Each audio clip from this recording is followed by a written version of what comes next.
Welcome to Season 3 of Everything is Learning. The podcast where we question, explore, and learn on purpose. We're here to rethink and discover what's possible because learning never stops and neither do we. Let's dive in.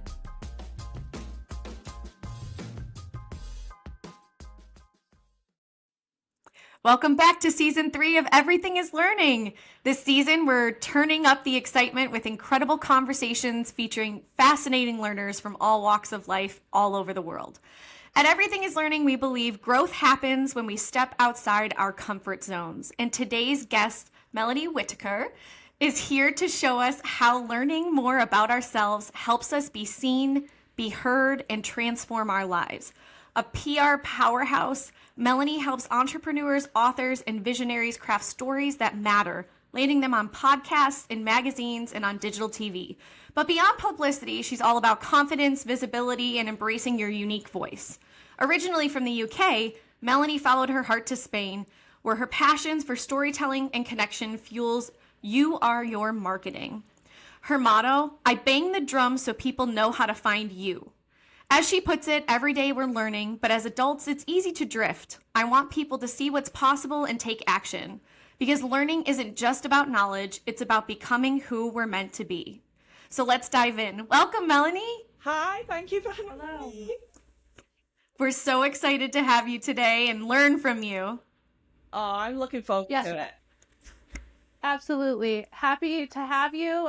Looking forward to all the great things and to hear more about all the things that you're doing, both before and after you landed in Spain. But to kick us off, we are going to start with an icebreaker question. And given your background, the question I'd like to bring to you, because it's really popular and top of mind for people today, if you could give PR advice to the President of the United States, what would you give?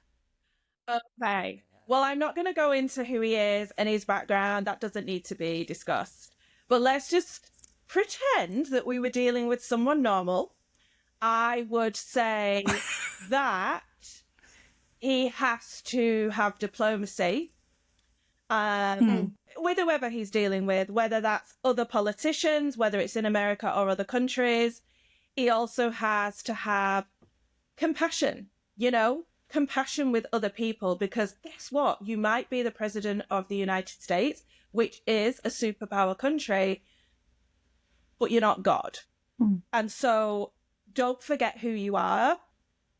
Don't forget that other people are, remember, looking at you. They're looking at you every day to be an example, whether that's the American citizens or it's the rest of the world. And I wouldn't be saying that to make him feel paranoid. Instead, what I would be doing is saying, you're not off scot-free here. There's a lot on your shoulders, and don't let it get to your head. And instead, be a voice for the people, because they got you the vote. So don't forget that these people got you to where you are. And so now what you need to do is gain their trust. They got you here. So you have to every single day show that how you do things, how you speak is gaining their trust. I'm not saying you have to kiss ass. That's not what I'm saying. But you do need to lead an example. Yeah, I think that's incredible PR advice. For real, man. I hope somebody who works for the White House is listening. Yeah. And one other thing I want to say, which is like when you're a small kid, but I'm still going to say it, conduct is everything. So how he conducts himself in every scenario, it could be walking to his car. It could be shaking hands with another country. It could be going and seeing another state in America, and I don't know, maybe he's gone to a voluntary organization. His conduct, his demeanor, the way he looks, the way he addresses people. I mean, you only have to look at people who go and speak on stages, or anyone who's, like in the sales game. How you shake hands and greet someone is like numero uno, top of the list on how to be with other people. So that's just basic protocol on how to conduct yourself, right, with business. And what he needs to realize is it isn't just about business. It's remembering that people are people and you should treat them as such, no matter where they are from in the world. I love that, because everything you said, unfortunately, a lot of what I've seen feels transactional. And when it's a person to a business or a business to a business, that's appropriate. But when it's people to people, diplomacy and compassion, I hope you can pronounce those words. But yeah, no, I hear you on the importance of those things. Before we move on, the scene that happened and played out in the Oval last week when Elon Musk was stood at the side of him with his child, that was shocking. If I was a PR representative, I would absolutely, well, number one, I wouldn't have allowed it. And if I'd have had no say and it still would have happened, I would have absolutely gone to town on that. There's no way I would let that slide, because I would say that's televised all around the world. It's going to be in photos in all publications going, and you've completely let yourself down. And it's not just about you, as I've said, you've let the country down. So it's about how you show up to do business. And that, the world is in shock that incident happened. Yeah, that's interesting too, because, you know, like when we're living here in the United States, and, you know, I remember when I was over in the UK traveling, and I had lived there for a short stint. It's really interesting. In the United States, you mostly just hear the United States news, local news, and then a little bit of like world news. When you're over, like when I was living in London, I was shocked because like 99% of the time it's global news. Like I knew what was happening in like Uganda on like a Tuesday, and then China, like, and also what was happening in the UK at the time. And then what was happening in the United States was like a 2-minute to 3-minute excerpt. It's so interesting how media is different. And I guess, I mean, so you came from a different type of background. So lead us through that a little bit. Like, how did where you came from lead you to PR right now? Well, it's interesting you asked that question. And I would like to bring up a topic that I know many people will have either dealt with themselves, or that, you know, maybe they're with a relative who's going through it. And I grew up with a narcissistic mother. She was like that from the minute I came out of her womb, and she died now, but she was like that till the day she died. And I was brought up in an environment where I wasn't allowed to have a voice. I wasn't allowed to have an opinion. Even when I got to teenage years and 20s, it became worse, actually, because she wanted to control everything. And so what I'm trying to say is I understand fear, because I never felt safe to be me, you know, because my mum wasn't happy about anything. You could be having the most beautiful day, everyone's happy, everyone's smiling, there's been no bad word, and she would just start. And I always felt under the microscope, and I was always kind of like checking myself for like, is she going to kick off? Because she would kick off, and when she kicked off, it was always my fault. So that's just what I grew up with. And so I know fear. So when I deal with my clients and they're like, oh, but Mel, I feel really vulnerable to say this or to show up, you know, because obviously doing PR, I'm getting them on podcasts like this and magazines and digital TV and online summits, all kinds of things. And they're like, oh, but, you know, I feel really like vulnerable just showing up, you know? And I'm like, I get that. I get fear. But what I've had to learn in my life, and again, because of what I grew up with, you've a choice. And we all know this, but I think because I grew up with narcissism day in, day out, it was just my life. You come to a choice in life where you either get paralyzed with the fear or you push through. When I was about 15, I was in tears over something that my mum was doing to me. She was just really messing with my head. And I'd gone round to my gran's, and my gran said to me, because my gran didn't have much longer to live, and my gran said, I know that you're going to have an amazing life because you're a strong person. If you were not a strong person, she would walk all over you. And I know I can die safely knowing you're going to be okay. Now, when I was 15, what would I know? What would I know? I just knew that my mum was giving me a hard time, and here I was in tears. I look back on that conversation now, and I think, wow, did she know what she was talking about? That's amazing. I'm glad that there was like a first circle. And as you were talking, like, Elena, I don't know if you want to elaborate, but I can think of people in our lives that maybe fall under that category, and how that has impacted us. And you're right, especially because I know it's not always, it doesn't feel safe to talk about, and it's the people who you might encounter that are like that feed off of that energy that you might 100%. invest in them. Well, that's the supply they need. So obviously we hear about supply normally in a loving relationship, so, you know, partner to partner, but that can be in anything, whether it's in the workplace, a friendship. People need you to feel nervous of them because that's where they get their... Yeah. Yep. That's right. Well, going off of that, so first off, I want to our listeners, I want to not only inform them, but thank you for being such a powerhouse representative and learning mentor for women. As a female, and we talk about this a lot, like, it is a tremendous gift you are providing and empowering people with. But I am interested in how you see yourself as a learning mentor and what that really means for you. Yeah. Yeah.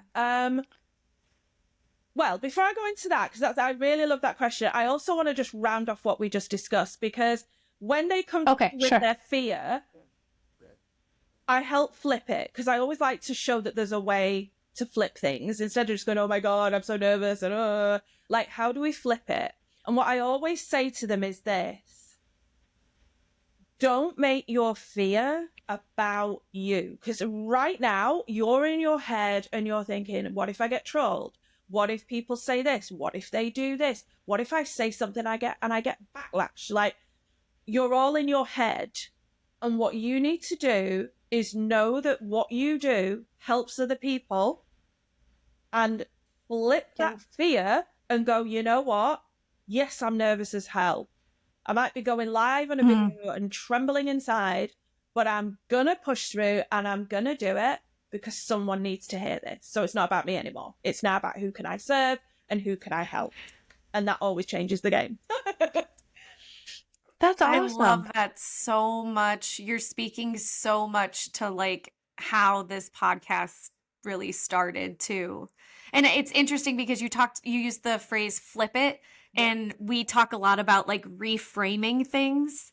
And I love that concept. I love that particularly for women. I think a lot of the time, if we're breaking through societal boxes, it requires us to reframe things or to flip them completely on their head. And I love that you do that. And I love your content and how you empower people and how you're just not afraid at all. And this gives me more of a perspective and an insight into like how you work your magic. So I love that. Thank you for sharing that. It's to me, because all the while that a woman allows herself, and I use the word allow because we are allowing it, we're adults, we can do the hell we want to do. So when a woman allows herself to remain small, to live in the chatter that's in her head, keeping her small, she doesn't grow as a human being and her business doesn't grow. Yeah. Very true. Very true. I like your whole make space, take space mentality. Like, I think too much has been, whether it's society or relationships or whatnot, has been about like putting it second, like your wants, your needs second, and the make space, take space. You're empowering me through this thing now. What you've just said. So I was on a client call on Friday. Amazing call. She's doing so well. Like, the journey I've seen her go on in the last few months has been huge. It's been massive. And she's done what any other person would do. All the yucks come up and we work through it. And we were having a chat on Friday, and she's doing so well now. And she said, you know what, Mel? I've come to a point now where I'm just going with it. And I realized that I'm allowed to take up space. And I went, completely. Allowed. You're allowed. It's what's crazy that as women, we have to go through that. But it's the way women are. So what can you do?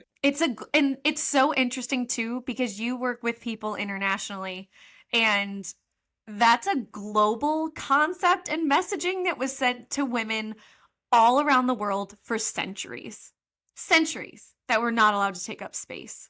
And it's interesting too nowadays that it's not just women. But obviously there's three women who identify as women right now as we're talking. But it is so interesting to see the suppression of other people in the modern world, in the modern age too. Yeah. And I often think about having had a background in education, and Marissa as well. We talk a lot about how we've learned from other learners. We've learned from learning mentors. We've learned from our students. We've learned from our children every day. Have any of your clients given you an aha moment? Because those are my favorite. When I get an aha moment from someone I'm trying to help, I'm just like, oh my gosh, yes. Or I should be listening to my own advice in this moment of me trying to empower you. You're doing it back to me. And I'm just wondering, have you had any of those really big moments that have kind of shaped the way you run your business? Yeah, funnily enough, and again, it was with this client who I had the chat with on Friday, and like you guys, look, I'm being completely honest here. I do what I do because I love it. I could do it 24/7 if I could stay awake all the time, because I genuinely love what I do. And I don't do it for the accolade. This is not for me to have my ego massage. I'm not expecting people to kiss my ass because I've given them PR, because that's what they pay me for. And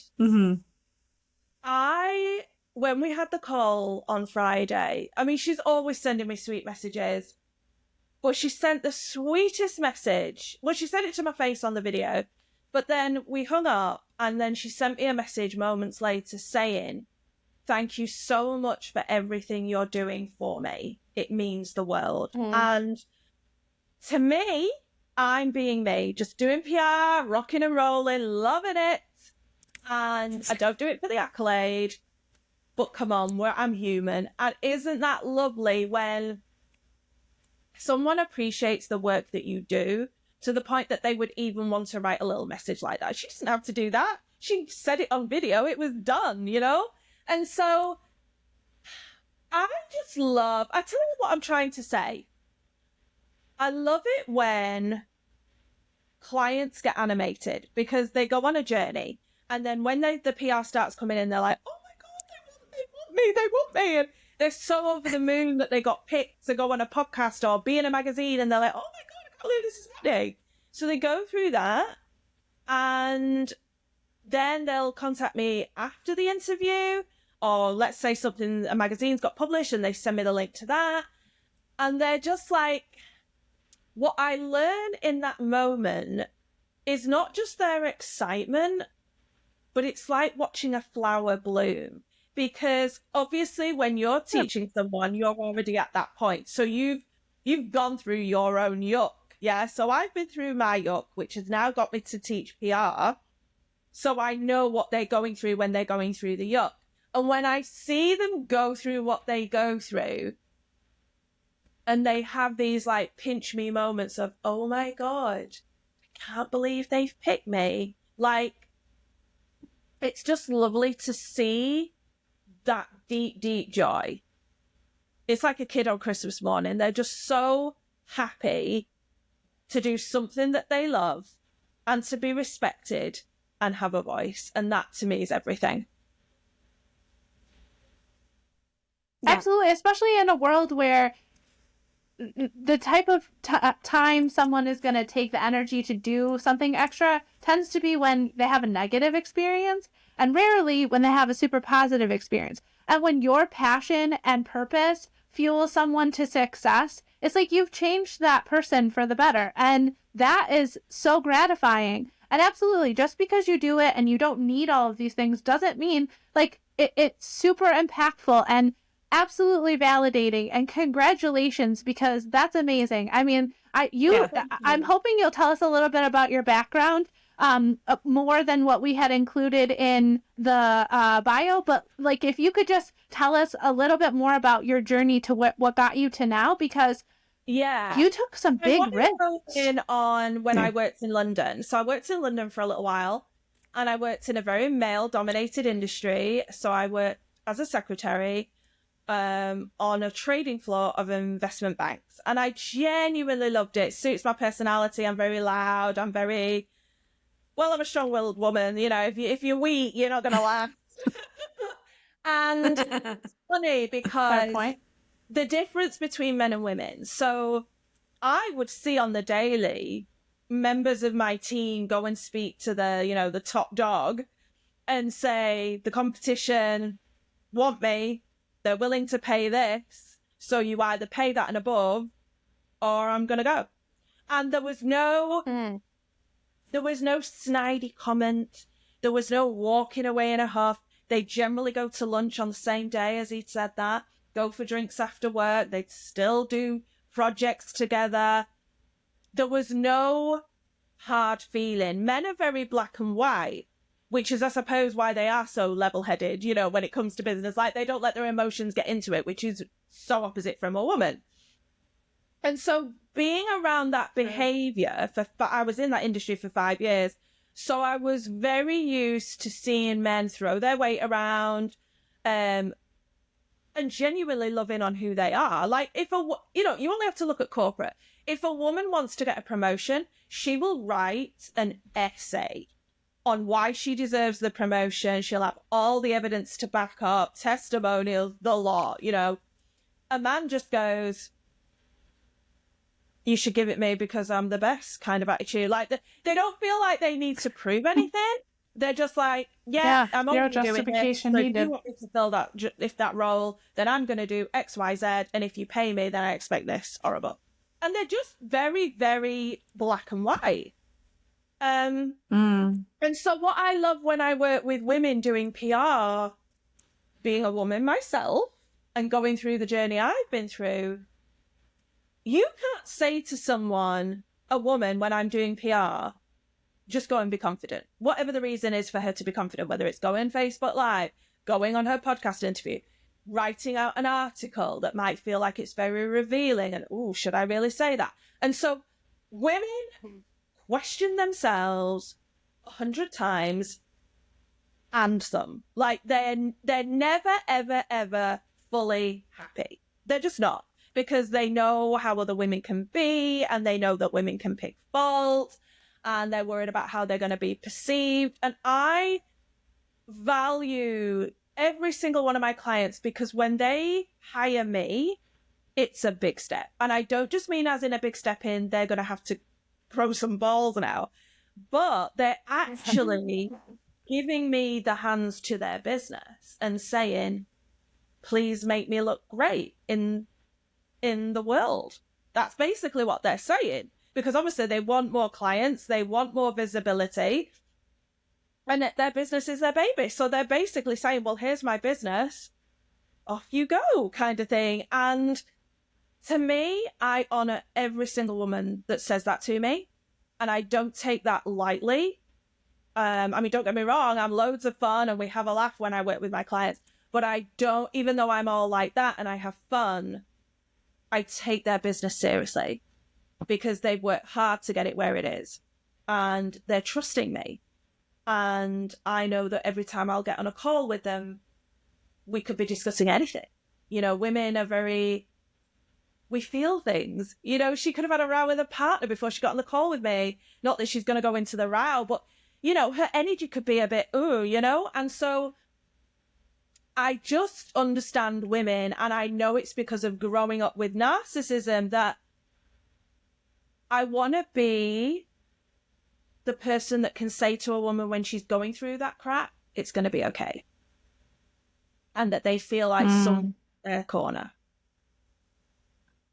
Yeah. That's so nice and validating. You speak to the humanity I don't know of if you've people. ever heard, have either of you ever heard the concept like you are the person that you needed when you were a Yes. child? Like you've become the person you've needed? Aw. I just saw it recently, and I listening to you, Melanie, I'm just like, wow. Like, I don't know if you've ever taken a moment to think about that, but and Marissa, you too, like, you know, it's really interesting. I mean, we've known each other, well, you've known me my entire life. And as sisters, it's like watching each other's process and journey and all of that kind of stuff. I think sometimes we don't take a lot of time as women either, like to just sit for a moment and just be like, wow, this is what I've learned, and I've done this, and maybe I've done it intentionally, but I've also just done it because this is what I've needed to. And I just think that that's honestly a miracle for a lot of people who are doing that for themselves or changing their lives in a way that, like, Melanie, you're using your pain as a skill to help other people, and I don't think there's anything more rewarding or beautiful or powerful than doing that for people. I just really don't. And I think I'd never heard of it like that before, but I like that phrase. Using your pain Yeah. as a skill. But you chose to rise above it. Like you broke the cycle. It's like breaking the cycle. Yeah. for sure. And in that point, we talk a lot about learning on our podcast, but we also talk about unlearning. And I feel like at some point in your learning journey, you probably had to practice unlearning to get to where you are now. So have you personally had to unlearn about related to anything related to confidence, authenticity, self-promotion in your journey, or helped others do that for themselves? I would say the biggest lesson that I ever had was in 2020 when the world went nuts. And yeah, it did. I live on a beautiful, well, yeah, the pre-warm up to now. Right?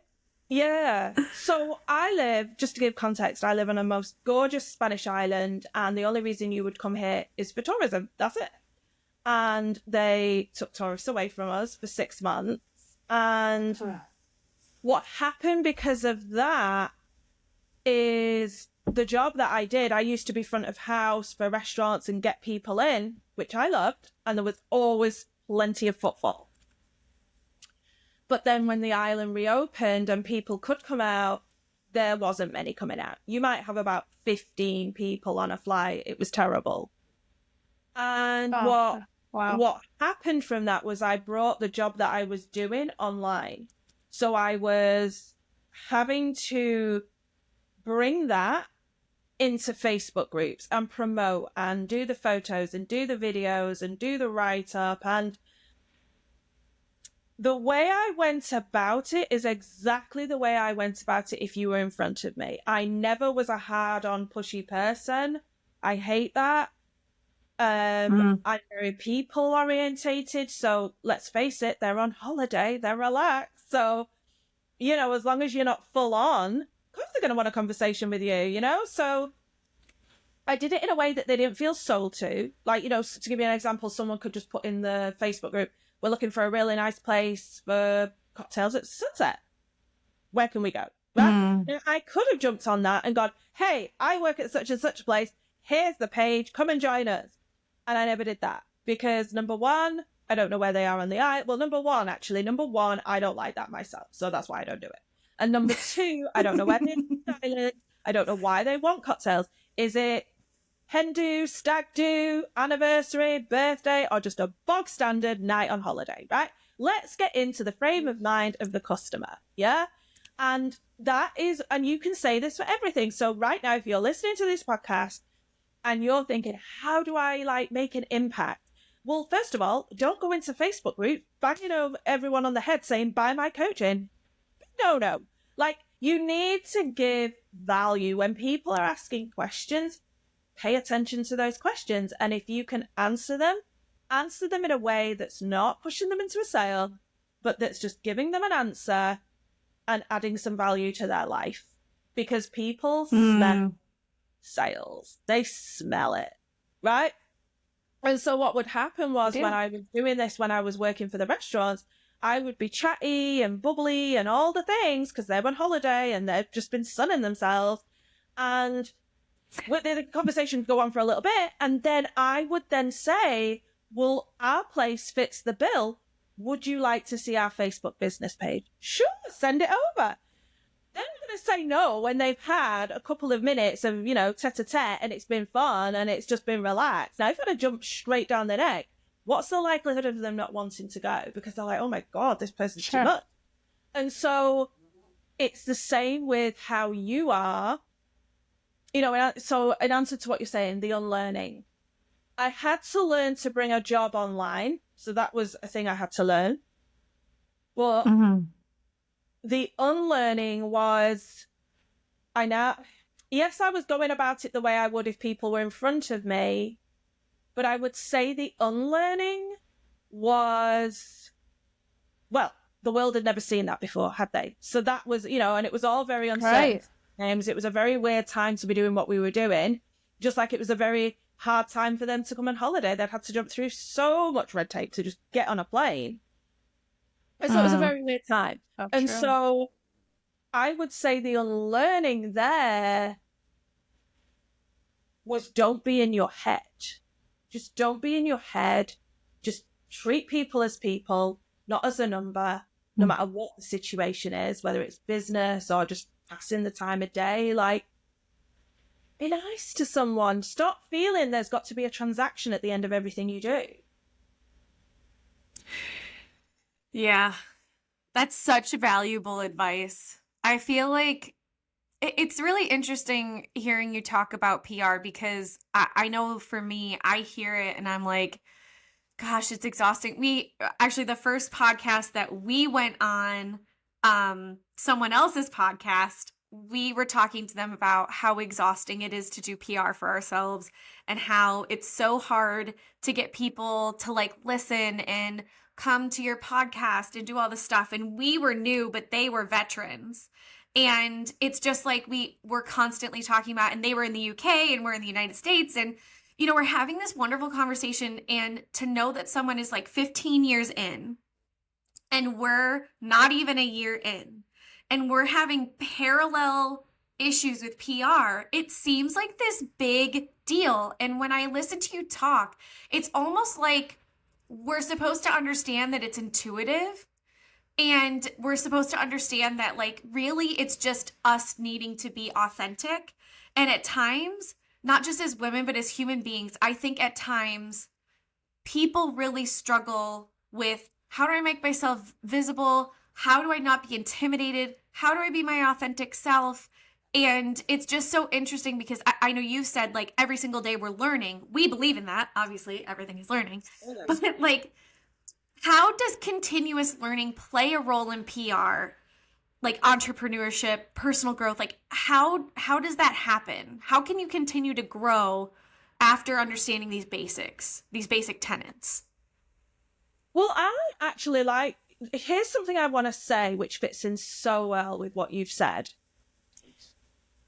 Before I go into it, there's always going to be something new when it comes to advertising a business, whether it's a new app, communities are springing up here, there, and everywhere. There's always going to be some new fad. That's just media, right? There's always going to be something new. What I want to say, and I saw it come in 2024 and definitely the last quarter of 2024, I knew in my heart that the marketing landscape would change this year. I just knew. I could see that the big bro marketing was going to die out. I could see that this braggy attitude of I have loads of money in my account and I live in this beautiful house and I drive this car and if you give me loads of money, you can too. I was like, that's going to die a death. No one's bothered about that anymore.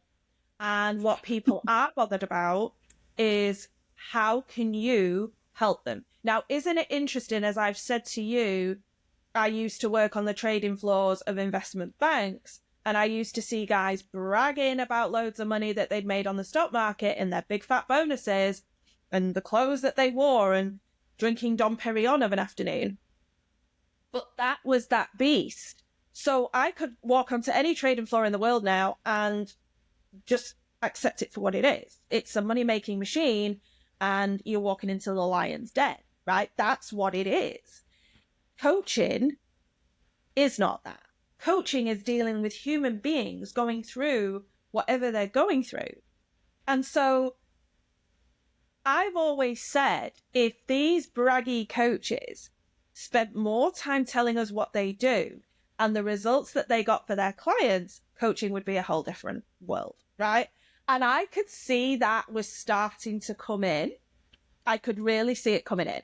And what I want to say, which I know we touched on earlier, but I feel it needs to be said, with everything playing out on the world stage, you know, America, but it's going to ripple out to the world, people's attitude to life is changing. People want community. People want real, raw, relatable. You know, when I see these people, you know, trying to say, look at me, I'm amazing, I'm not at all impressed. Now, I'm a hippie chick. I've never been into designer clothes. That's just who I am, right? But even if I was, your money, you know, I used to laugh with guys on the floor. So let's say they were being an idiot and they're dressed in Gucci. And let's say they're giving me a bit of a hard time. And I would just say, you might be wearing a Gucci suit, but you're just a twat in Gucci, right? I just told them. Like, Wish I could have been there. Gucci. It's like getting someone a really nice present. Let's imagine getting the worst present you could get someone for Christmas and you wrap it in a big red bow. It's that. It's just that it's got a load of money to it. That's all. So people are impressed. Yeah. And so I'm so glad you said that. Yeah, no, I'm absolutely glad you said that. Please finish your thought, and then I have a thought. Okay. So what I'm trying to say is, I knew that the marketing landscape would change this year. And life has changed, as we've seen. And regardless of whether it had gone that way or not, I knew that 2025, when it came to marketing, would change. Because I want to say this, and then I'll shut up. So, like now. So let's say someone's listening to this podcast and they're like, oh, she sounds okay. Check her out. So then they go to my website. They go to my social media and they're checking me out. Here's why they're doing that. Of course, they want to see who you are. There's that. But people are doing due diligence like never before. So here's something that I always say to potential clients. In fact, I've got a potential client. Looks like I'll be onboarding her in the next few weeks if it goes to plan. She needs to change her website and social media. And she got it. She knew what I was saying and why I was saying it. And the example that I gave her is she's pivoting into her business. And I said, your website and social media has to match the message, right? Because I can get you all the PR in the world, but if you're giving an amazing podcast interview and then someone goes to look at your website or they go and look at your social media accounts and they're like, was that really the woman that I just listened to? Because this just doesn't match. That's going to lose you so many customers because you're not in flow. Like what they're hearing on a podcast does not match your online presence. So before I onboard anyone, I always say everything has to match what you're going to say in your messaging. It has to. Yeah. That's a great point. But what I was going to say to your point is anything you're asking your clients to do, you're also out there doing yourself. So there's no out of flow. There's no out of sync. There's no inauthenticity because you're living and walking the walk and talking the talk. But also, one interesting thing you said about the present, the horrible present being wrapped so nicely. I think you are dead on as far as people are not impressed by that anymore. Because in reality, like, I don't think Elena and I started doing what we're doing for fame or fortune. It's that we wanted to impart what we had and feel like we were helping someone else because we've been helped. dozens Right. of times. We didn't get to where we were without help, and we want to be that for other people. But the other thing is, when you're going into this, or when someone is trying to sell someone something, I wish they would like take a step back and say, like, what does this person want out of this transaction? Or what does this person want out of this interaction? Because let me tell you, Gucci is not what I want. My kids would wreck Gucci in 7 seconds. What a waste of money that would be for me to have anything Gucci or name brand. So like the reality is, like, I want to just survive. I want to be happy. I want to be comfortable. And that doesn't mean hordes of wealth that I could never in my entire lifetime spend. I want to make the world a better place. I sincerely want that. When we joke about like movies when beauty contestants or pageant contestants go on, we want real world peace. I really want that. And if there was a transaction or something I could do to make that, to get us one step further, that's what I want. I don't need $1 billion.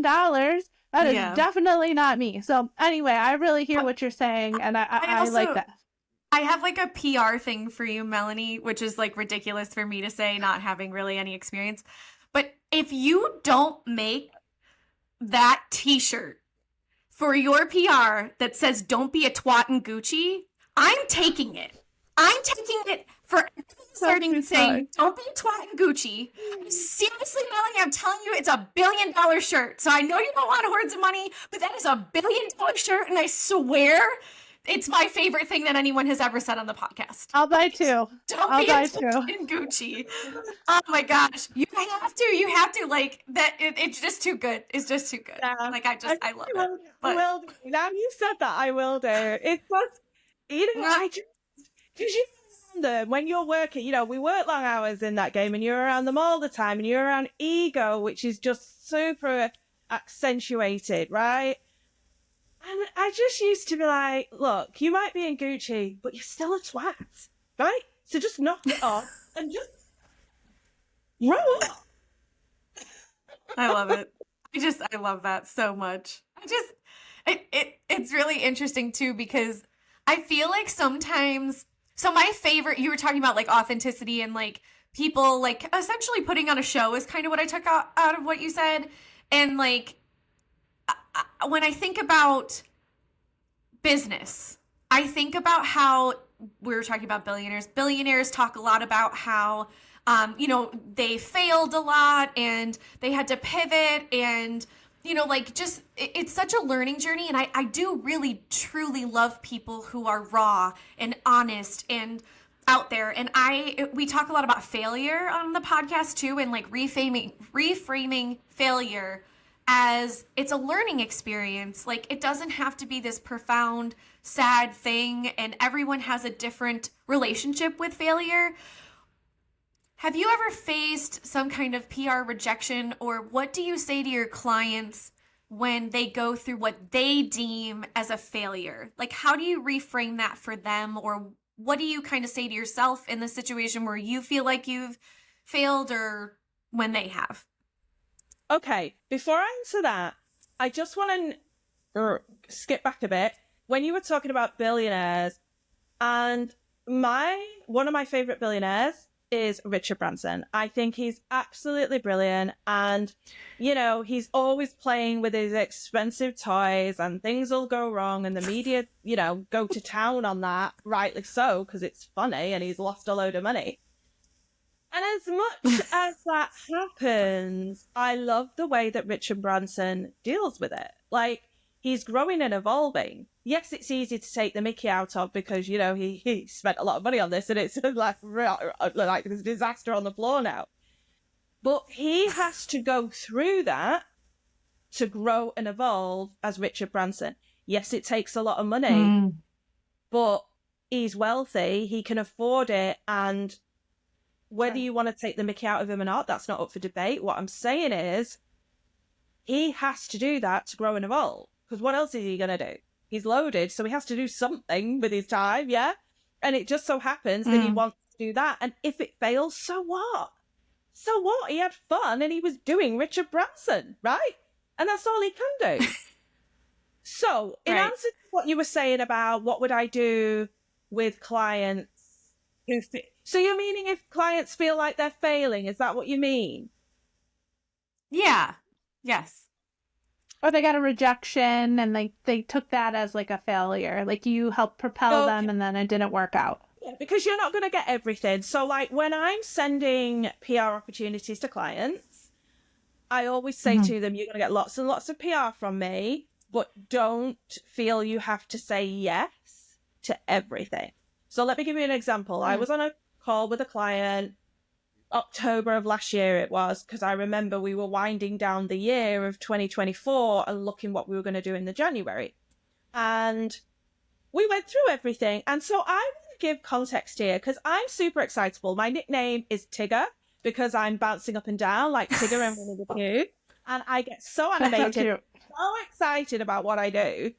But, and this is really important, I could find PR and go, oh my God, they have to do this, right? But I never present it like that.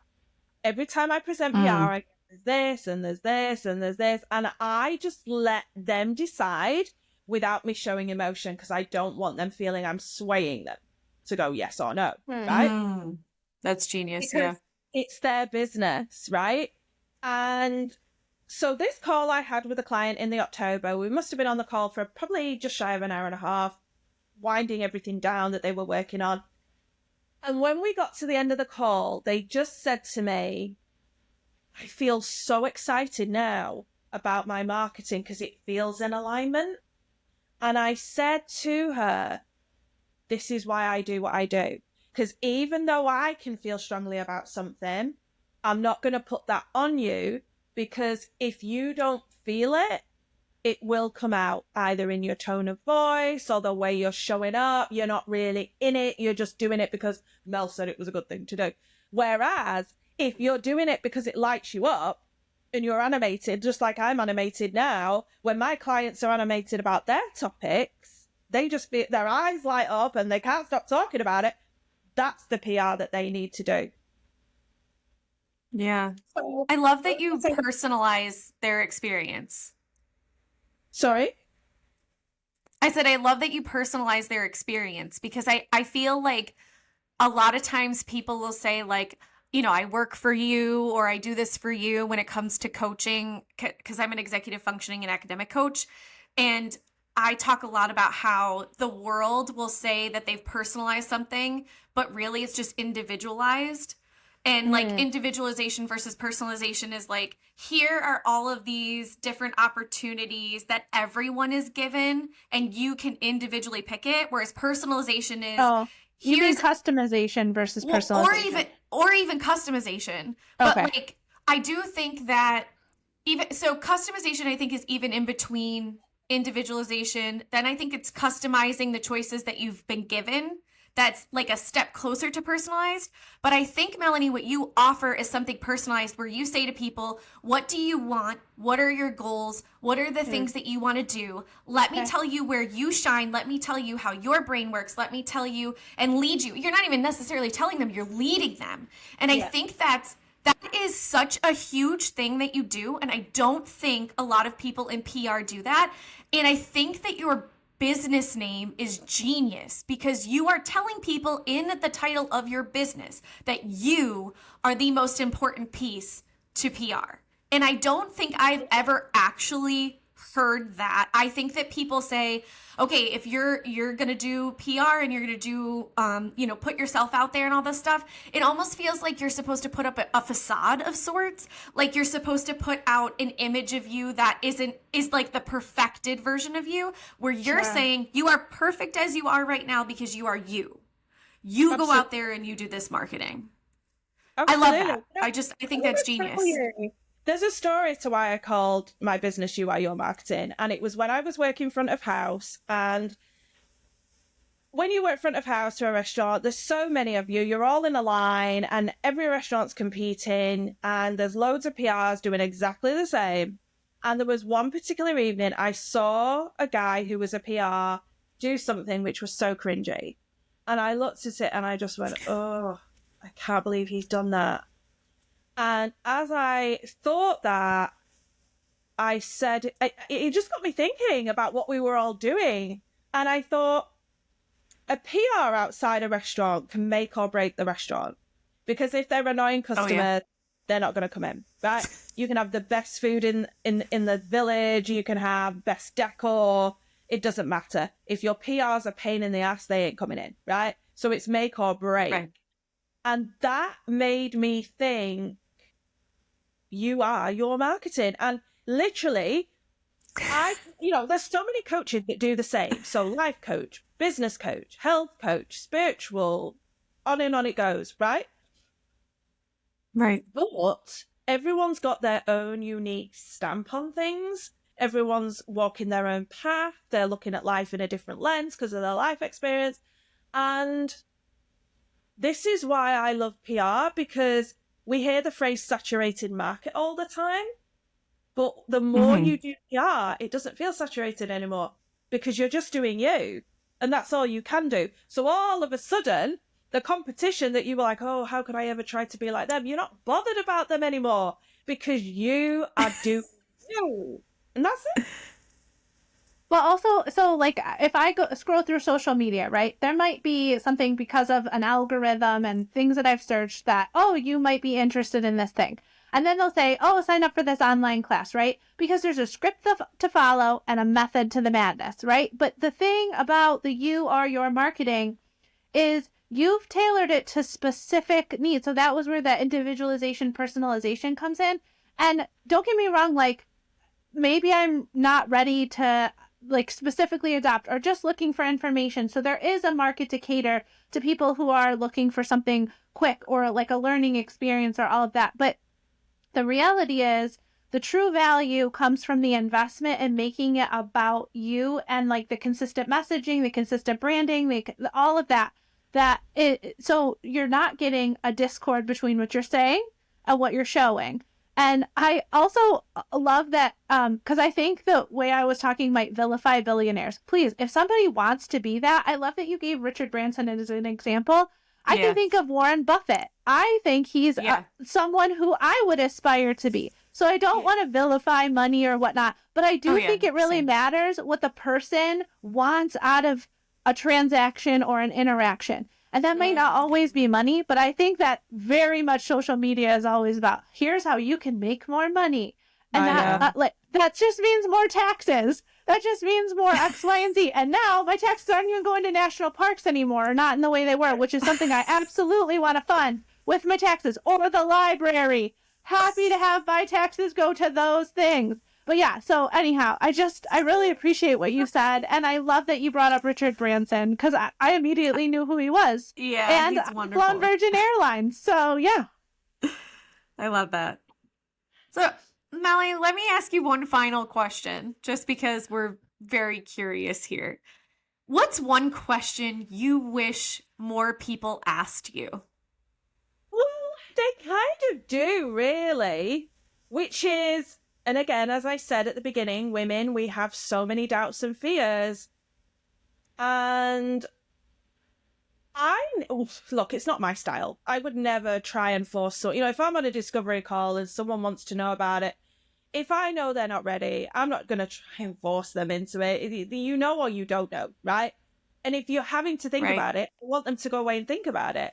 And, a lot of the times women will say things like, I can't even do PR yet because there's a woman in my industry and she's killing it and da-da-da. And they start, riffing about this person who's the competition. And I listen because I know it's fair, and so I just let them talk.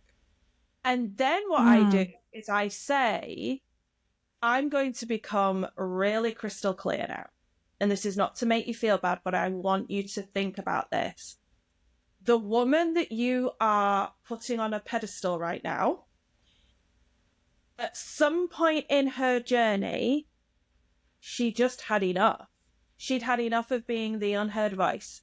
She'd had enough of not getting clients, and she'd had enough of the struggle. Like, she was done with it, right? She was done. And so that's when she put on her big girl panties and away she went. And the marketing, I'm not saying she bashed people over the head, but she got serious with her marketing, right? And I will always say to them, I don't know when that day is going to happen for you. It could be a week from now, 6 weeks, a few months, a year, years, who knows? But what I do know is it will come. And when the day comes where you're like, oh, why is this so hard? Or I wish I'd been further along now. I was thinking I'd have had this much success now. It's because you're playing small. And so there will come a point where you're like, I'm just done with it now. I'm done. Let's get to it. And so in a way, they're kind of asking me that question, but not. In a way, they're addressing their fear by saying, well, when I'm about halfway to that woman, then I'll do it. And it's like, at some point, you're going to have to do it. But I'm not going to tell you when, because you will know when. So I don't really know if that's answered the question, but it's more a fear that they bring up, because women do put fears as a bit of a question there. And I always say to them, think on it. Like, if you're not ready to do it, now's not the time. But you will know, because you won't need me or anyone validating what you need to do, because you'll just be like, I'm done, we're doing it, right? I said, but you need to get to that point, and I'm not going to try and force you, but just go away and realize that the woman you're seeing who you think you can't compete with reached a point in her life where she went, I've had enough. And she's ahead of you and will always be ahead of you because she's several years in front. So don't try and compete. Compete with yourself. Right. Yeah. That's great. I love that. Well, Melanie, we can't thank you enough for being here and joining us today. And we're going to make sure that we include all of your information below the video to make sure that people can connect with you and follow you. And we're so grateful. Big thank you to our listeners for tuning in. Stay tuned for our next amazing guest on Everything is Learning. And thank you again, Melanie, and we'll see you all next time. Thank you. Bye, Mel. That's a wrap for this episode of Everything is Learning. If you loved this episode, share it, subscribe, and let's keep the conversation going. Stay curious and keep learning. We'll catch you next time.